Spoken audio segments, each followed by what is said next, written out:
Hi అండి. ప్రచండ తుఫాను మోంతా ఇప్పటికీ తన ప్రభావాన్ని చూపిస్తూనే ఉంది. ఇలాంటి సమయాల్లో మన జాగ్రత్తలో మనం ఉండడం ఎంతైనా మంచిది. మీరుండే ప్రాంతాలు వరదలు వస్తాయని మీకు ఒకవేళ అనుమానంగా ఉంటే ముందుగానే సేఫ్గా ఉండే ప్లేసెస్కి రీచ్ అయిపోండి.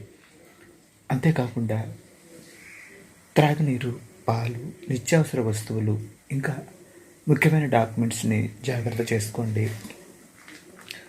ఈ తుఫాన్ సమయంలో రోడ్ల మీద వెళ్ళేటప్పుడు చెట్లు, కరెంటు పోల్స్, సెల్ టవర్స్ లాంటి దగ్గర కొంచెం జాగ్రత్తగా ఉండండి. రైతన్నలు మన ప్రగతికి వెన్నెముక లాంటి వారు.